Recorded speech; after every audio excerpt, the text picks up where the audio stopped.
అందరికీ నమస్కారం. నన్నయ్య భారతం సభాపర్వం నుంచి పద్య పంచకం వినిపిస్తున్నవారు బాలసుబ్రహ్మణ్యం కలవలపల్లి. రాజసూయ యాగ సందర్భంలో పాండవులు శ్రీకృష్ణునకు అర్ఘ్యం ఇచ్చిన విషయం శిశుపాలునకు నచ్చక శిశుపాలుడు కృష్ణుని అనేక విధములా దూషిస్తాడు.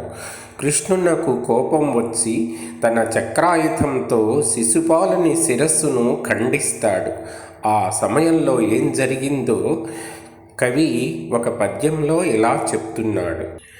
ప్రహ్లదమేది ఇట్లు శిశుపాలుడు వజ్రహతాద్రితుల్యుడై త్రెల్లుడు వానిదైన పృథుదేహము వెల్వడి తేజము అంబరం బెల్ల వెలుంగవచ్చి పరమేశ్వరు దేహము సొచ్చే విస్మయోత్ఫుల్ల విశాల నేత్రులై భూపతులెల్లను చూచుచుండగన్.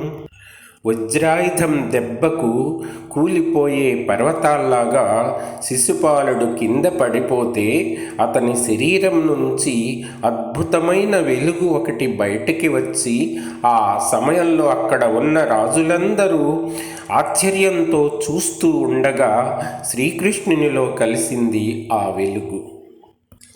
రాజసూయ యాగం పరిసమాప్తి అయిన తరువాత శ్రీకృష్ణుడు ధర్మరాజుతో ఇలా అంటాడు.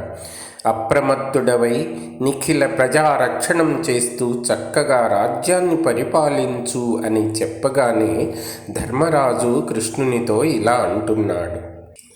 నీ కరుణన్ కరంబురమణీయతరంబై సర్వవిఘ్న దూరీకృతమై సమాప్తి నొనరన్ ధరణీధర ఇమ్మఖంబు భూలోకములోన నేను నృపలోక నమస్కృతి కీర్తి పర్వితిన్ నా కులముం వెలింగి సుగుణంబులకు ఆస్పదమై పవిత్రమై. కృష్ణ, నీ దయ వల్ల ఎలాంటి ఆటంకాలు లేకుండా రాజసూయ యాగం పరిసమాప్తి అయింది. ఈ కారణంగా ఈ లోకంలో నాకు మా వంశానికి అద్భుతమైన కీర్తి వచ్చింది. అదంతా నీ దయే కృష్ణ అని ధర్మరాజు కృష్ణునితో అన్నాడు. పాండవుల వైభవాన్ని చూసి దిగులు చెంది అసూయ చెందిన దుర్యోధనుడు దిగులుతో ఉంటే అతన్ని శకుని పలకరిస్తాడు. నీవు ఇలా ఉండడానికి కారణమేమిటి అని. అప్పుడు దుర్యోధనుడు శకునితో ఇలా అంటాడు. నీవును జూచితి అట్టి సభనేని వినంబడదు ఏ యుగంబులను భూవలయంబులో అది అపూర్వము సర్వమనోజ్ఞము ఇష్టభోగావహము ఏ క్రియం పడసనయ్య మహాత్ముడు దాననేమి సంభావిత భాగ్యుడయ్యను ప్రభాకర తేజుడు ధర్మజ్ఞుడిలన్.